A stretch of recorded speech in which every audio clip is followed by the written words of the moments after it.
The Dead Star cluster had no name. No one gave names to places where nothing lived. The Thalvary salvage crew called it Sector Gray on their maps and avoided it when possible. There was nothing out here worth finding. Only old rock, cold radiation, and silence that went on forever. So when the scanner on Vren's console blinked twice, she ignored it. Then it blinked again. She leaned forward. The reading made no sense. A solid object, roughly 2 meters long, was drifting between two collapsed rock formations about 600 kilometers off their port side. It had no signal, no beacon, no energy trail, but it was not rock. She called to her crew without raising her voice. That was her way. She never raised her voice. Bring us alongside the object. Slow approach. The salvage ship adjusted course. As they drew closer, the shape on the screen became clearer. It was a pod, long, sealed, with smooth panels that did not match any design in their registry. The material was unknown. The power source giving off that faint reading was unknown. Everything about it was unknown. Vren stood at the viewport and looked at it directly. It was covered in micro scratches from centuries of drifting through debris fields. One corner had a deep impact scar, but it was intact. How old? She asked. Her system's operator ran the surface erosion scan twice before answering. Estimate: 800 to 1,000 years. No one spoke for a moment.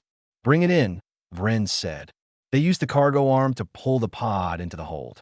The moment it was sealed inside and the atmosphere was restored, the faint power reading grew slightly stronger. Like something inside had noticed the warmth. Vren put on her environment suit and went in with 2 crew members. Up close, the craftsmanship was simple, not primitive, just uncomplicated. Whoever built, it was practical. They did not waste material on decoration. There were markings near the top, a language she did not recognize. Her translator had nothing on file for it. Then Oren arrived. He was the ship's medic, younger than Vren and unusually patient for someone who worked in crisis medicine. He crouched and pressed his palm scanner against the surface. There is something alive in here, he said. Vren looked at him. Alive. Barely. But yes. Brainwave activity. Extremely low. Heart rate. If that is what this is, approximately 3 beats per minute. One of the crew members behind them made a small sound of disbelief. Vren studied the pod again. Her instinct was to follow protocol, tag it, report it, wait for a science ship. But Oren was already checking the seal line, his scanner moving carefully. If we leave it, the power cell will fail within days, he said. Whatever is inside will not survive. She made the decision quickly, and without looking uncertain. Open it. It took 40 minutes to find the manual release, hidden under a small panel on the left side. When Oren pressed it, the seal gave a long hiss, and cold vapor poured across the whole floor. The lid separated. Inside, packed in a crystallized suspension fluid that was now melting, was a being. Bipedal. 2 arms, 2 legs. Roughly Thalvary in shape, but noticeably larger. The face was flat-featured. The skin was a pale brown color, marked all over with old scars. Thin lines, wide lines, burr marks on both forearms, a deep ridge along the left side of the jaw. Whatever this creature was, it had not lived an easy life before it was put in this pod. Oren began working immediately, checking airways, removing suspension residue, attaching monitoring patches to the chest and throat. The readings that came back made him go very still. Bone density is nearly double my own, he said quietly. Muscle fiber is dense. I have not seen a cellular structure like this before. This being evolved somewhere with very high gravity. Or very high danger. Possibly both. Vren stood back and let him work. She studied the face. Even unconscious, even after what her instruments said was close to 900 years in suspension, there was something in the set of that jaw that she could not name. Not aggression. Not peace either. Something in between. Something that had decided a long time ago that it would survive whatever came next. Oren looked up at her. Stable. Warming now. It may take hours before full consciousness returns. I want to move it to the medical bay. They transferred the being carefully onto a transport cot. As they wheeled it through the corridor toward the medical bay, one of the crew members, a young systems tech named Bale, leaned close for a better look. What species is it? Bale asked. Unknown, Vren said. Is it dangerous? Vren looked at the scars, at the bone density readings still scrolling on Oren's scanner, at the size of those hands. Possibly, she said. Let's hope it is friendly. 3 hours later, Oren was running his fourth set of scans when the being's chest expanded with a long, slow breath. Its fingers moved first, then its head turned to the side, then its eyes opened. They were dark brown, and they were not afraid. They moved around the medical bay with the calm, focused look of someone taking inventory. Not panicking, not confused, just collecting information. Then the being looked directly at Oren. It opened its mouth. The words that came out were rough, low, and completely foreign to every translator in the room. Oren scrambled to run a language match, while the being waited with patience that seemed almost unnatural. The translator finally caught the word. One word, spoken like someone waking from a long night of bad sleep, rather than 9 centuries of frozen silence. It said again, the being drank water 3 times in the first hour. Oren brought a container, not knowing if the liquid was safe. The being sniffed it, looked at Oren, then drank it slowly and nodded once. The translator had enough now to begin building a language bridge, single words first, then short phrases. By the second hour, they could exchange basic meaning. His name was Dre. He did not say it like an introduction. He said it like a fact being confirmed, the same way someone states their rank at the start of a formal report. Oren wrote it down. Vren, watching from the doorway, noted the posture. Upright, relaxed, eyes tracking every detail of the room without making it obvious. Whatever Dre was, he was trained. Oren began the language work carefully. He pointed at objects. Dre gave him the words in his own tongue, then accepted the Thalvery equivalent without hesitation. Within 3 hours, they had a working vocabulary of roughly 200 terms. Dre was fast, not just willing, fast. On the second morning, Sova arrived. Sova was the ship's assigned security officer, broad-shouldered for a Thalvery, blunt in everything from speech to movement. His assignment was to assess the unknown being as a potential threat. He walked into the medical bay, stood directly in front of Dre's cot, and crossed his arms. Dre looked at him, not up at him, straight at him. They were nearly the same height. Sova said, through the translator, "You will follow every instruction given. You will not move through the ship without escort. You will answer all questions put to you." Dre was quiet for a moment. Then he said, "Understood." Not yes. Not I agree. Understood. Like someone receiving a briefing. Sova had expected resistance, or fear, or confusion. He got none of those things. He left the medical bay looking slightly uncertain, which was not an expression that came naturally to his face. Vren came in the evening. She sat across from Dre and placed a star map on the table between them. "Point to where you come from," she said. Dre studied the map. His expression shifted. Not panic, but something slower. He reached out and pressed one finger to a region far to the upper left of the display. Then he tapped it twice, as if making sure she was watching. Vren ran the coordinates. The nearest match was a small, unremarkable star with one inhabited planet on record. The name in their oldest exploration archives was listed simply by a signal designation, but the planet name in Dre's language, when the translator matched it, came out as a single soft sound. Earth. Vren looked at the distance, then at the pod age estimate. She did the calculation and said nothing for a moment. "Your pod has been drifting for approximately 900 years, she said. Dre did not flinch. He did not look away from the map. He sat with the information for a long moment, the way someone sits with something heavy before deciding how to carry it. Then he said, "Is there a war happening near here?" Vren looked up. "Why do you ask that?" "Your medic looks tired. Not sick tired. Work tired. He has the look of someone who has been solving emergencies back-to-back for a long time." Dre's eyes moved briefly toward the corridor. "Your guard came in ready for confrontation, not just assessment. That means the threat level on this ship has been elevated recently. And your food supplies in this room are military portioned, compact and calorie heavy. You're not running normal operations." Vren was quiet. "Something is wrong," Dre said simply. She gave him a short version. The Vorith, a large aggressive faction, had been pressing into Thalvary space for 60 years. Recently, the pressure had turned into active military engagements. The Saranath was a medical flagship, but had been operating near contested territory for the past 4 months in support of a research station that the Vorith wanted. Dre listened without interrupting. When she finished, he asked, "What does the research station have?" "A drive technology," she said. "Spatial folding. It would allow a fleet to jump anywhere in the galaxy instantly."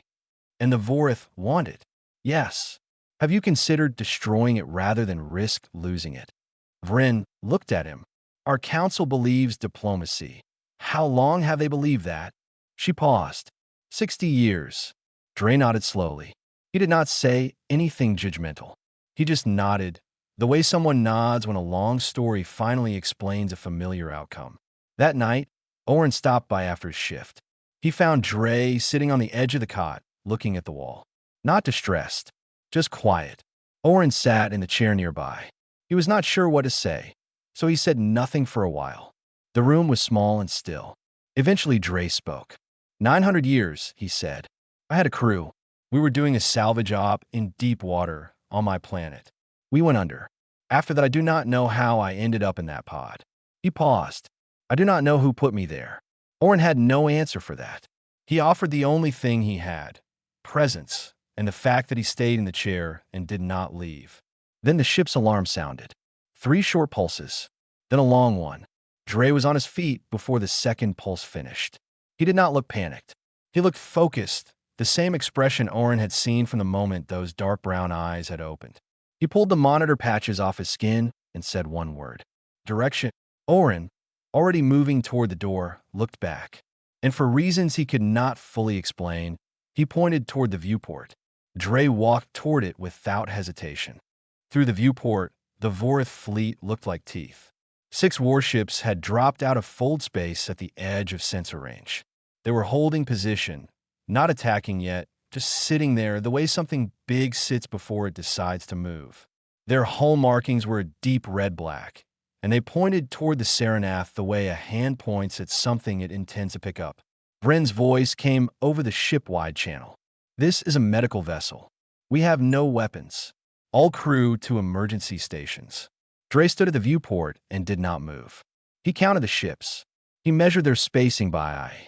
He watched the direction their engine ports were angled and worked out, without any tools, which one would move first and which direction it would turn. Sova appeared in the corridor behind him. Get back to the medical bay. How many soldiers on this ship? Dre asked without turning. 12, including myself. Dre turned from the viewport. That is enough. Sova stared at him. Enough for what? We are a medical ship. We do not engage Vorith warships. You will not need to engage their ships, Dre said. Only whoever comes through your hull. Sova had no answer for that. Before he could form one, the second alarm started, a higher pitch, continuous, the kind that meant contact was no longer potential. The Vorith had fired a boarding clamp. It hit the lower deck with a sound like a fist hitting a table, solid final. The ship shuddered. Vorith boarding craft carried their own breaching gear. Within 4 minutes, they would be through the hull. Sova moved toward the lower corridor with his weapon drawn. Dre walked with him. You are not armed, Sova said. I know. Then stay back. Dre said nothing. He simply kept walking. The breach point was on subdeck 2, near cargo storage. They could hear it, the cutting sound of a pressure drill, then the crack of a hull plate giving. Sova's team of 4 guards had formed a defensive line across the corridor junction. Their weapons were raised. Their hands were steady, but their breathing was not. The first Vorith soldier came through in full boarding armor, black, layered, built for tight space fighting. Then a second. Then 3 more behind them. Sova's team opened fire. The Vorith returned it. The corridor became noise and light and the smell of burnt air. In the chaos, Dre moved. He did not move like someone charging into a fight. He moved like someone who had already decided where the fight would end and was simply walking there. He used the left wall. He stayed low. He let the Vorith soldier at the back of the group turn toward the noise of the firefight. And then he was there behind the soldier, and the fight was over in 4 seconds. He picked up the soldier's weapon. He did not understand its trigger mechanism. He turned it over once, found the pressure plate, and understood it. He moved to the next Vorith soldier, the one on the far right who had separated slightly from the line. Same result. 11 seconds. The remaining Vorith soldiers began to notice. One turned toward Dre and raised a weapon. Dre was already moving sideways, using a cargo container as cover, and the shot went wide. He came around the side low, used the soldier's own balance against him, and put him on the floor without firing a single shot. The corridor went quiet. 3 Vorith soldiers were down. The others pulled back toward the breach point. Sova's team pushed forward and sealed the corridor junction. Sova stood in the middle of the corridor and stared at Dre. Dre was checking the soldiers to make sure they were breathing. They were. He had not killed any of them. He had simply removed them from the problem. You did that without armor, Sova said. Dre handed him the Vorith weapon. Their suits are heavy. Heavy is slow in a tight corridor. I just used the space they could not use. Sova opened his mouth and closed it again. The ship-wide channel opened. Vrin's voice. Vorith units are retreating to their boarding craft. They are withdrawing. All sections report status. Oren appeared at the far end of the corridor, breathing hard from running. He stopped when he saw the 3 Vorith soldiers on the floor. He looked at Sova. Sova pointed at Dre. Oren looked at Dre. Dre was pulling a small piece of hull debris from a cut on his forearm. A surface wound, nothing deep. He examined it briefly, decided it was not serious, and pressed the edge of his sleeve against it. Oren crossed the corridor, opened his medical kit, and began cleaning the wound without a word. Dre led him. They stood in the corridor in the smell of burnt air and settling dust while the alarm slowly wound down. On the Vorith command ship, their tactical system was processing a new scan of the unknown being. Every classification it attempted came back with an error. It could not match the movement patterns to any species on record. It could not match the physical response profile to anything in its threat library. The system ran the scan a 4th time and returned a single output line. Unknown. Do not engage without support. The Vorith fleet held its position outside the Saranath. The soldiers in the boarding craft had already sent back their report. In it, one of them wrote, "It was not afraid." That detail was flagged by 3 different Vorith analysts. None of them had a category for it. Admiral Rail arrived the next morning on a fast transit vessel. He was not the kind of commander who walked slowly. He moved through the Saranath's corridors at a pace that made his junior officers jog slightly to keep up. He reviewed Vrin's data on the move, asked 2 sharp questions that she answered precisely, and then stopped outside the medical bay door and stood still for a moment. He was preparing. Then he went in. Dre was sitting on the cot, reading a Thalvery datapad that Oren had loaded with basic language files. He had gotten through most of them. He looked up when Rail entered, but did not stand. Rail noticed. He chose not to react. "I have read the incident report," Rail said, "and the biological assessment. Both are remarkable." Dre set the datapad down. "What do you want?" Rail almost smiled. He pulled a chair out and sat across from Dre with the deliberate ease of someone who is used to controlling rooms. "I want to offer you a position. Combat consultant. You would work directly with my tactical staff. In return, you receive full protection under Thalvery military authority, resources, and access to our records, including anything we have on your species or your home region. And if I say no, then we place you in secure holding. For your own protection, while we complete our study of your biological profile." There was no threat in his voice. That was the most honest form of threat. Dre looked at him for a long moment. "I want to talk to Oren first." Rail blinked once. He had expected the soldier or the scientist, not the medic. "Of course," he said after a pause. Oren came in 10 minutes later. Rail stepped out. Whatever Dre needed to ask, he asked the doctor, not the admiral. Rail stood in the corridor and found that slightly more unsettling than the combat report. Inside the medical bay, Dre asked simply, "What do the Vorith actually want?" Not the political version, the real version. Oren sat and told him plainly. The full drive at the research station was the most significant piece of technology the Thalvery had developed in 400 years. With it, a fleet could appear anywhere in the galaxy without travel time. It would end every defensive line, every border, every strategic advantage based on distance. If the Vorith get it, Orin said, there is no part of this galaxy where anyone is safe. Why not destroy it? The Council believes it is also the only thing keeping the Vorith from full invasion.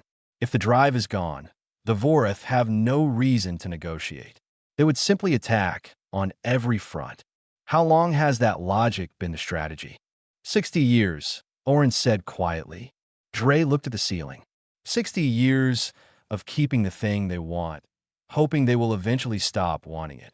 Orin said nothing because there was nothing useful to say. Dre agreed to help Rail. He walked out of the medical bay, stood in front of the Admiral, and said, I will work with your people. But I answered to myself, I will not follow an order I believe is wrong.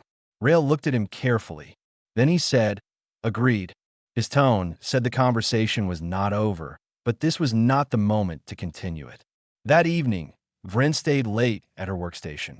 She was going through the full biological file on Dre, the complete scan data from when the pod was first opened. She had flagged one reading at the time as instrument error. The machine had reported a secondary cellular marker that did not match the rest of his biology. Something embedded at the genetic level, structured in a way that was not natural variation. She had dismissed it because the reading was faint and instrument error was the simpler explanation. But she had been thinking about it since the corridor fight. She ran the archive data again. Slower this time. She removed the instrument error flag and let the analysis run to completion. The result was the same as before. There was a secondary marker in Dre's DNA. It was not natural. It had not grown there. It had been placed. The structure was intentional, engineered, and it was old, almost as old as the pod itself. Someone had modified Dre's biology before they froze him, maybe before he was born. She could not yet determine what the marker was designed to do, but she could see from the subcellular structure that it was not passive. It was dormant, waiting for something. She looked at the combat report again. Specifically, the biological monitoring data from the patch Orin had left on Dre's arm. The one Dre had pulled off before the fight, but that had been transmitting for the first 40 seconds of the corridor engagement. The dormant marker had spiked during that window. Not by much, but it had moved. Vren sat back in her chair and looked at the data for a long time. Outside the viewport, the stars were still and cold and full of things nobody had found yet. She closed the file. She did not send it to Rail. She told herself she needed more data first. That was true, but it was not the only reason. She was not sure yet what the Admiral would do with information like this, and she had learned, across a long career of working near powerful people, that the answer to that question mattered before you handed them something they could use. She saved her notes under a personal encryption tag. Then she went to find Orin. The military staging base was called Holt Station, and it smelled of fuel and recycled air and the specific kind of quiet that settles over a place where everyone is waiting for something bad. Dre trained every morning at the 4th hour before the main shift began. He did not ask for a training space. He found an empty cargo bay and used it. The first morning, Sova stood in the doorway and watched without speaking. The second morning, he came inside. The third morning, he brought 3 of his soldiers. They ran drills together, movement patterns, corridor work, close quarters response. The Thalvery soldiers were disciplined and quick, but their endurance ceiling was lower. By the end of the second hour, all 3 were done. Dre kept going. He did not rub it in. When the soldiers sat against the wall recovering, he slowed his own pace and walked through the same drills at half speed, narrating each movement in basic terms so they could watch the structure of it. The soldiers watched. They came back the next morning. On the 6th day, Sova stayed after the others left. He and Dre sat on the cargo bay floor, eating ration packs.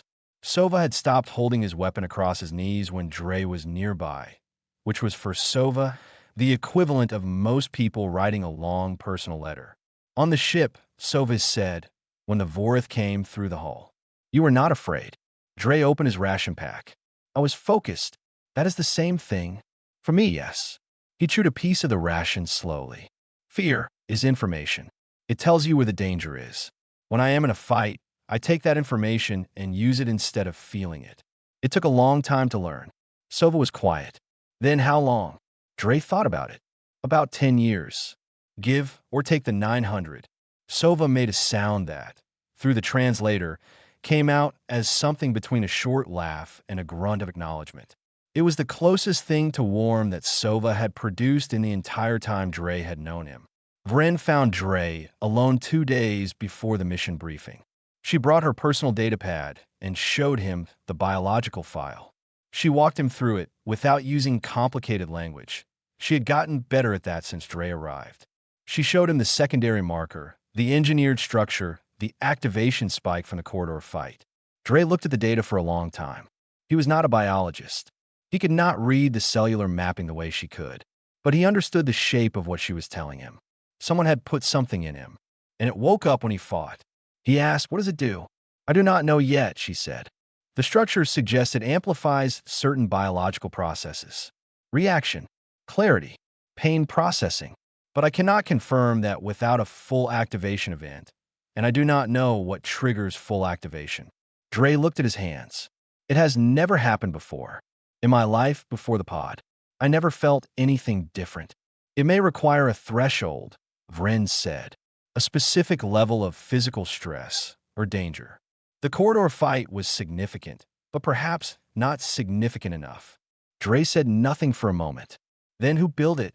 Vren closed the pad. "That is the question I cannot answer. The engineering is not Thalvery. It is not any species in our current records. It is old." She paused.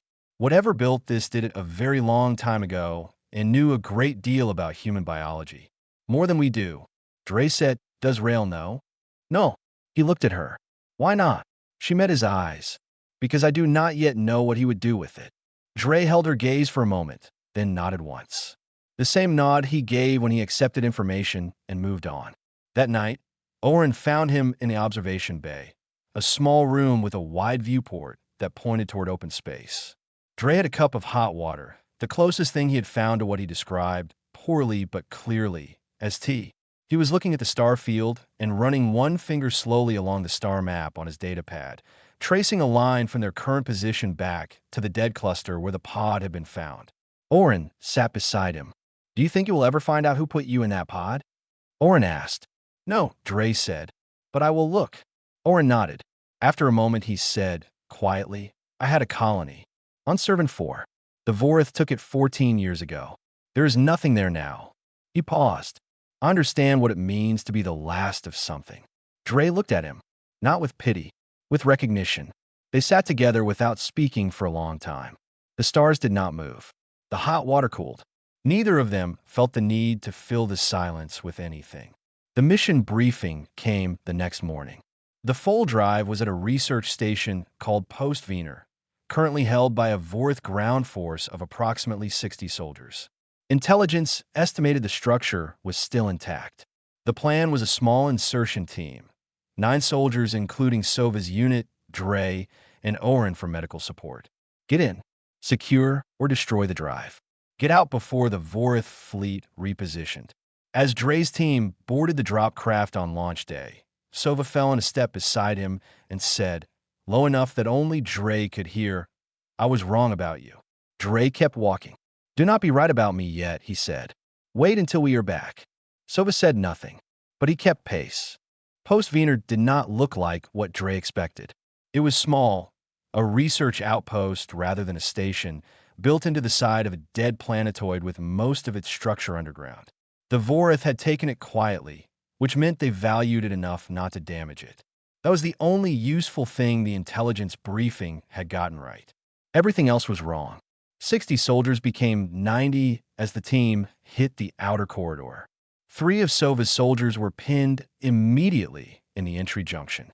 The suppressing fire was heavier than any of them had been briefed to expect.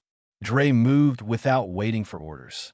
He pulled Sova sideways into a side passage, assessed the junction layout in 2 seconds, and pointed to the ceiling vent above the Vorith firing line. Sova understood. He pulled 2 of his soldiers with him toward the vent access. Dre went the other way, alone, low, using the Vorith's own noise as cover. He came at them from the far side of the junction. 4 Vorith soldiers down before they processed where he was. The line broke. Sova's team pushed through. The corridor was cleared in under 3 minutes. Oren dragged two injured Thalvery soldiers back from the junction and began working on them while the team pressed deeper into the station. The full drive core was 4 levels down. By the second level, Dre had taken a hit. Not a full shot, a glancing impact across his left side, where the Vorth energy weapon had burned through his outer layer. The pain was immediate and significant. He registered it, pressed his hand against it for 2 seconds, and kept moving. And then something shifted. It was not dramatic. There was no sound, no light, no sudden rush of power. What happened was quieter and stranger. The pain from his side did not disappear. It simply stopped matching. His eyes felt clearer.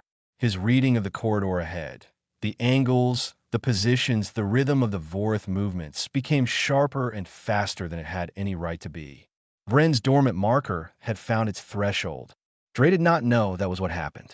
What he knew was that the last 2 levels felt different. He moved through the Vorth positions with a precision that even Sova, who had spent 30 years in military service, had never seen outside of training footage of legendary soldiers. Not reckless, not superhuman, just completely, utterly correct. Every decision was right before he had fully made it. They reached the drive core. It was damaged, not destroyed. The Vorth had not gotten that far, but 2 of the primary systems had been hit by whatever fight preceded the Vorth occupation. Repairing it and extracting it were both off the table. The only option left was the same one the Council had been refusing to take for 60 years. Dre looked at the core. He looked at Sova. Sova said, "Command will want us to try extraction." Dre said, "There is nothing to extract." He opened the team's command channel. Rail's voice came back almost instantly. He had been listening from the command ship in orbit. "Hold your position. I am sending an engineering unit for retrieval. Do not destroy the core." Dre looked at the core again. He thought about 60 years of waiting for diplomacy that never arrived. He thought about Oren's empty colony. He thought about a Vorth fleet that had followed them to a medical ship and sent soldiers through its hull. He reached for the core's manual override panel. "Dre." Rail's voice was hard. "That is a direct order." Dre said, "I know." He pulled the override. The core went dark. 3 seconds later, the fail-safe charges built into the research station's design, standard for any installation holding sensitive technology, triggered automatically. The full drive was gone. The team extracted under covering fire from Sova's soldiers. Oren carried 1 wounded soldier on his back up 2 levels of stairwell. The Vorth pursuit stopped 40 seconds after the explosion. Their objective was gone. There was nothing left to fight over. The drop craft cleared the planetoid with everyone alive. When they docked with the command ship, Rail was waiting at the bay door. He looked at Dre for a long moment without speaking. Then he said, "You will be held pending a formal review of this action." Vren stepped out from behind Rail. She had transmitted her full biological report, the secondary marker, the artificial engineering, all of it, to every Thalvery science board in the Confederation while the extraction was still in progress. Sova stepped up on Dre's other side. Oren, still carrying medical kit and someone else's blood on his jacket, came and stood there too. Rail looked at the 4 of them. He said nothing more. The formal review took 11 days. At the end of it, the Council noted that the full drive's destruction had removed the Vorth's primary motivation for military engagement in the region. The Vorth fleet withdrew within the week. The review board closed the matter. Vren's biological report was already spreading through galactic academic networks. The question it raised, what are humans and who built them to survive, would be argued for years. Dre was given quarters on the Serenaf. He stood at the viewport the first evening, cup of hot water in hand, looking out at the stars. Sova came and stood beside him. Then Oren. Then, after a moment, Vren. Nobody said anything grand. Nobody gave a speech. Sova said eventually, "You are back." Dre looked at the stars. 900 years of them, cold and patient and full of things not yet found. "Yes," he said, "I am."